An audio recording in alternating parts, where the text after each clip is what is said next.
My name is Jedediah Mark, and the last thing my wife said to me before she slid divorce papers across a candlelit table on our 6th wedding anniversary was this. You were never really enough, Jed. I just convinced myself you were. I want you to hold those words. Turn them over. Feel the weight of them, because I did. 4 months afterward, I'd wake up at 3 a.m. and hear them again. Her voice calm and rehearsed, like she'd practiced in a mirror until all the guilt burned off and only the performance remained. I want you to understand what those words did to a man who had spent 6 years loving her in every quiet, unseen, unglamorous way a man can love a woman. But I'm getting ahead of myself. Let me take you somewhere first. 6 months after that dinner, I walked into the Grand Palais Ballroom for the landmark real estate gala. The same man I had always been, wearing the same kind of plain suit I always wore, carrying the same silence I had carried my whole life. Except this time, the silence had a different texture. It wasn't the silence of a man nobody noticed. It was the silence of a man the whole room was watching. Conversations dimmed when I walked in. A photographer turned his lens toward me before I'd even reached my table. A senator's aide touched the senator's arm and nodded in my direction. I found my seat. I poured myself water. And then, across the ballroom, through the slow tide of silk dresses and tailored jackets, I saw her. Esther. She was with her mother. She hadn't known I would be there. I could tell by the way her body went still the moment our eyes met, the way her mother reached out and touched her arm like she was bracing her against something. Esther looked different, quieter, like a woman who had been some way painful and come back carrying the lesson instead of the wound. She was still beautiful. She would always be beautiful. That was never the problem. I watched her walk toward me. I didn't move. And somewhere to my left, near the bar, I saw Chinara Osei, the woman who had engineered the worst night of my life, take one look at me and step back into the crowd like smoke retreating from a flame. I want to tell you how I got to that room. I want to tell you about the dinner, about the papers, about the phone call I made while my wife sat at a table surrounded by the women who had slowly, methodically dismantled our marriage over 18 months of poisoned group chats and clinking wine glasses. But most of all, I want to tell you about the brass key I had in my jacket pocket that night, the one I had planned to give her, and what I did instead. Because that is where the story really begins. I booked a room 6 weeks before our anniversary. I remember sitting at my desk after I made the reservation, turning the brass key over in my fingers, the key to the house I had just purchased outright in Lekki Phase 1, 5 bedrooms, no mortgage, and feeling something I hadn't felt in a long time. Lightness. The particular lightness of a man who has been quietly building something enormous in the dark and is finally ready to bring it into the light. I had spent 8 years not telling Esther what I was worth. Not out of deception, out of devotion. My father raised me in a 2-room house with a leaking roof and one repeated lesson. When people know what you have, they stop seeing who you are. He died still poor, still proud. And I took his words and made them my religion. I wore simple clothes, drove a modest car, let the world underestimate me. But Esther, I had always planned to show Esther. I was just waiting for the right moment, the right table, the right night. I arrived at Ilium early and sat facing the entrance so I could watch her walk in. She was 15 minutes late, which wasn't unusual. What was unusual was the tightness in her jaw when she sat down.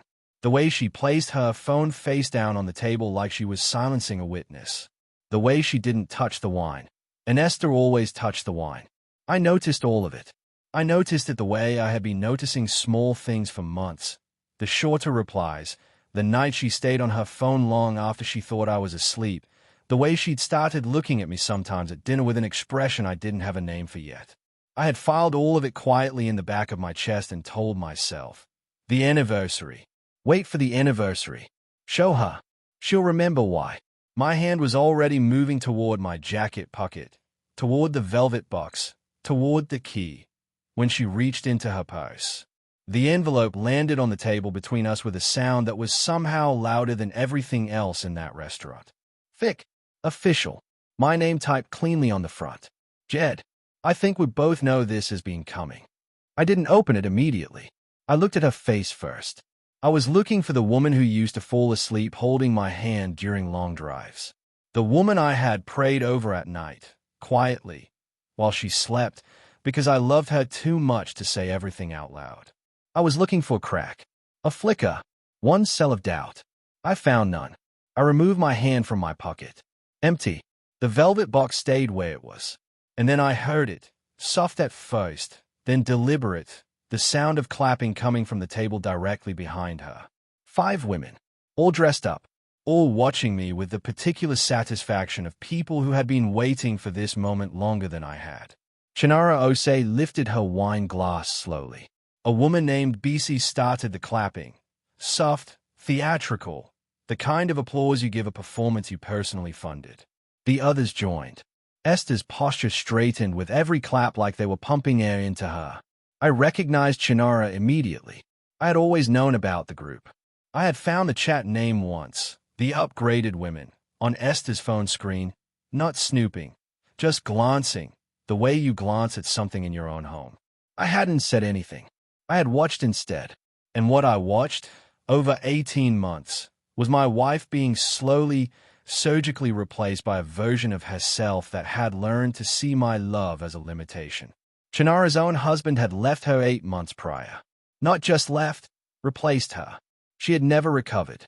But rather than heal, she had built a church out of a bitterness and was collecting congregation members. Esther was her most prized convert. I need you to sign it tonight, Jed. The lawyer says. Which lawyer? I said. The table behind us went slightly quiet. What? You said, the lawyer says. Which lawyer? She blinked. It doesn't matter. It matters to me. I folded the papers back into the envelope, calmly, like I was filing something at the end of a long workday. Then I picked up my wine glass and looked at the menu. I'm not signing anything tonight, but I did pay for the reservation, so I'll be having dinner. Chinara's smile collapsed at the edges. I flagged down the waiter. I excused myself to use the restroom 20 minutes into the meal. I didn't go to the restroom. I went to the corridor near the kitchen, stood under a humming ventilation unit, and called Tunde Abara, my lawyer, my oldest friend, the only human being on earth who knew the complete picture of what I had built. The deal papers, I said when he picked up. The house deed, the company valuation documents. Have everything ready to be accessed by tomorrow morning. Jed, what happened? Everything. Have it ready. I hung up, straightened my jacket, walked back to the table. Esther was watching the entrance, waiting for me to return with red eyes or a changed posture, some sign that the wound had opened. I sat down and picked up my fork. Why aren't you upset? She asked. Should I be? Most men would be. I'm not most men, Esther. You've always known that. I ate my food. She barely touched hers. From the corner of my eye, I could see Chinara leaning toward BC, whispering. BC wasn't responding. She was watching me with an expression I recognized. The expression of someone revising a conclusion they'd already committed to. I didn't perform sadness for them. I didn't perform anything. My father had taught me that your worst moments are not a stage. You feel them privately and you think clearly and you move. I had already moved. When the plates were cleared, I reached into my jacket. I placed the signed divorce papers on the table first. Esther reached for them. Then I placed the brass key on a red ribbon beside them. Then the velvet box. The clapping behind us died before it could even start. The key is to the house I bought for us in Lekki, I said. 5 bedrooms. I paid outright. I was going to give you this tonight, along with a speech I spent 2 weeks writing.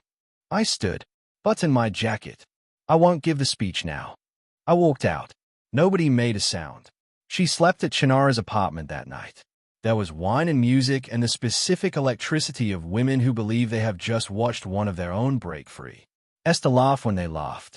She said the right things. She held her glass and smiled. But at 2 a.m., when the apartment had gone quiet and Chinara's breathing had slowed to sleep, Esther picked up her phone. She opened our text thread. His last message, sent 3 weeks ago, sat at the bottom of the screen like something that had been waiting patiently for her to return to it. Found the perfect place. Think you'll love it. Can't wait to show you on our anniversary. Red heart hash. She stayed at it. The heart emoji, small and red and completely unbothered by everything that had happened since. She put the phone face down on her chest and stared at the ceiling. At 7 a.m., a text arrived from an unknown number. Mrs. Mark, or soon formally, this is Tunde Abra, Jedediah's lawyer. There's a document you need to see before this divorce is finalized. I'll be at Café Noir at 10 a.m. I'd strongly advise you come. She read it 3 times. She didn't wake Chinara. She dressed quietly in yesterday's clothes, wrote nothing on the notepad by the door, and left. Tunde Abra was already seated when she arrived, a folder on the table, 2 coffees ordered, his face carrying the expression of a man about to say something irrevocable. He walked her through it without drama. The logistics company, valued at 2.3 billion Nigerian nairas, built over 8 years from a startup nobody believed in. The real estate firm acquired last week. The Lekki house, purchased outright. Total net worth, assembled in complete silence, in plain clothes, in a modest car, beside a wife who never knew. Esther sat very still. He never told me, she said. Her voice came out strange.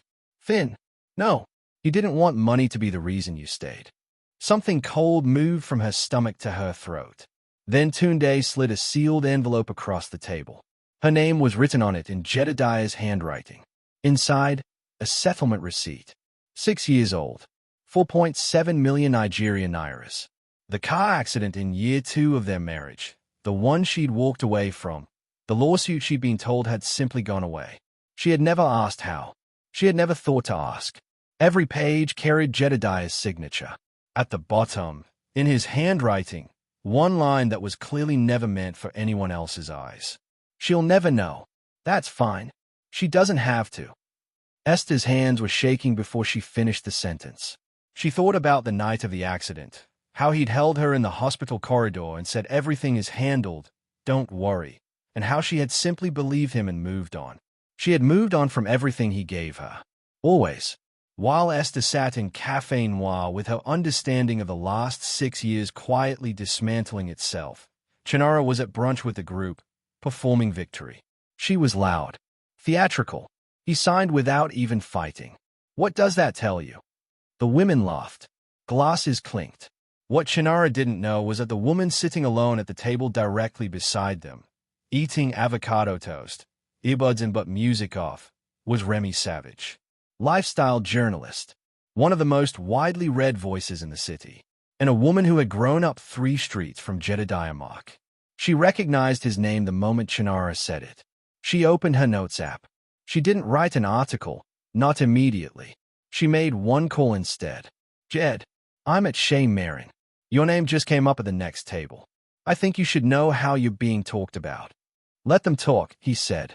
The real estate deal goes to press next week. When it does, everything changes. Are you ready for that? A pause. Let it go to press, Remy. He hung up. Chinara, still laughing at the brunch table, had no idea that she was sitting 1 week away from the moment her carefully built narrative would collapse completely. BC, quieter than usual, stirred her drink and said nothing. She had been saying nothing for 3 days now. Something about the way Jedediah had eaten his food that night, unhurried, unbroken, wouldn't leave her alone. The headline ran on a Tuesday. Jedediah Mark completes 8 billion Nigerian nairas real estate acquisition.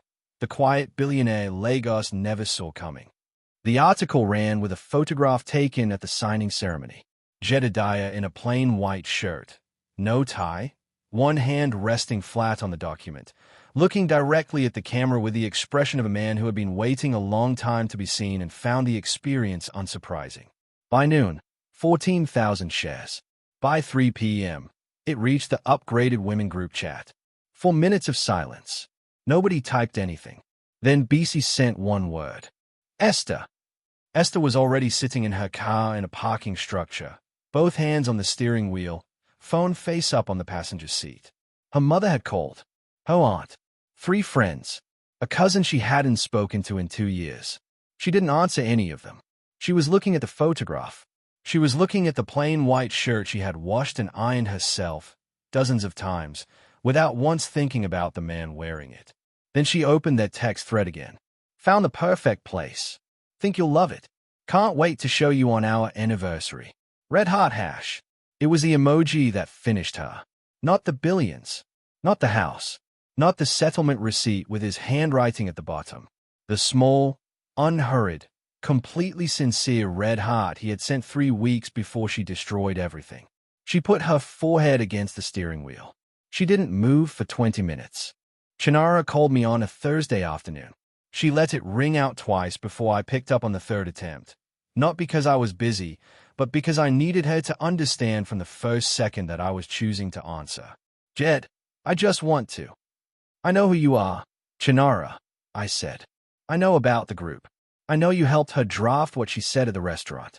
I know your marriage ended and you decided that made you an authority on other people's. Silence. I'm not calling to punish you. I want to say one thing. I kept my voice level. My father's voice. Whatever you broke in my house, you'll carry.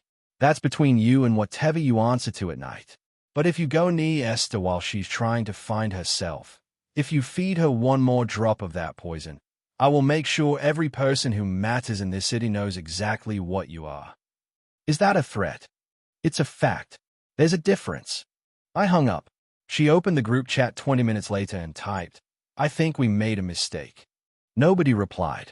Not even BC, who had suspected the mistake from the moment she watched me order dessert at a table where my wife had just handed me divorce papers. The chat, which had once buzzed with notifications every few minutes, went quiet in a way that felt permanent. She came to the house on a Friday night at 11 p.m. I heard the intercom and looked at the camera feed. She was standing at the gate in a plain dress with no makeup, hair pulled back, the brass key held in both hands like an object she wasn't sure she had the right to carry. I buzzed her in without speaking. I walked 2 steps behind her as she moved through the house. I didn't guide her. I didn't explain anything. I let her find it herself. The high ceilings. The reading nook I had built into the study because she had mentioned, once, in passing, 3 years ago, that she had always wanted a reading nook. The kitchen with the half-stuck spice rack. The master bedroom with the curtains. She stopped in the doorway. You remembered the curtains. I remember everything. She turned around. Her face was wet. She opened her mouth. Jed, I am so. Don't, I said, gently. Not tonight. I made up the guest room. Put water on the nightstand. Moved toward the door. You're not angry? She asked. I stood with my hand on the frame. I'm devastated, Esther. I looked at her. Really looked, the way I had looked at the restaurant before I found nothing. There's a difference. I closed the door behind me. I stood in the hallway for a moment with my palm flat against the wall and breathed. Then I went to bed. I came downstairs at 5:47 a.m. and found her sitting at the kitchen counter in the dark. I turned the light on, looked at her face, the specific exhaustion of someone who has been awake not from insomnia but from reckoning. I went to the fridge, started making eggs. She talked for 40 minutes. About Chinara, about the group chat and its daily, patient work of replacing gratitude with hunger. About the night she had looked at me eating rice and felt, for one shameful moment, embarrassed, and how that moment had never left her because some part of her knew even then that it was a betrayal. About the accident settlement she had learned about from Tunde. About the text with the heart emoji. She emptied herself completely. I set a plate in front of her and sat across the table. I know, I said. You knew everything. Asterisk, I knew you were drifting. I thought if I showed you what I'd built, the house, the bracelet, one real night, I thought you'd remember. Asterisk, I paused. I waited too long. I should have talked to you. She put her hand over mine. I looked at her hand, then at her face, open, stripped of everything practiced, more herself than she'd been in 2 years. I moved my hand away, slowly, without anger. The papers are signed, Esther. We can reverse them. Not today, I said. Maybe not ever. I don't know yet. I stood up. Eat your eggs. 6 months later, I walked into the Grand Palais Ballroom, and the room adjusted itself around me the way rooms do when they finally decided who you are. I found my table. I poured water, and then I saw her. Esther, with her mother. She hadn't known I would be there. She looked different, the way people look when they've done the hard interior work and come back quieter and more solid. She had left the group chat. She had gone to therapy. She had moved back to her family home and sat with her regret until it became something she could carry without collapsing. She walked across the room toward me. I waited. "You look well," she said. "So do you." "I'm not here to ask again," she said quietly. "I know the answer. I just needed you to know that I see it now. Everything you were. Everything you gave me. I see it." I held her gaze for a long moment. "Good," I said. I extended my hand. She looked at it, at the gesture that said, "I release you, and I release myself, and this is what the end of something looks like when it's done with dignity." She shook it. She walked back to her mother. Somewhere behind me, near the bar, Chinarose had no glass to raise. And I sat back down at my table, in my plain suit, and allowed myself, for the first time in 6 months, to smile. Not because I had won, not because she had suffered, but because I was finally, completely free. The boy from the 2-room house with a leaking roof had built something that silence and patience and love, even broken love, could not touch. My father would have said nothing. He would have just nodded. That was always enough.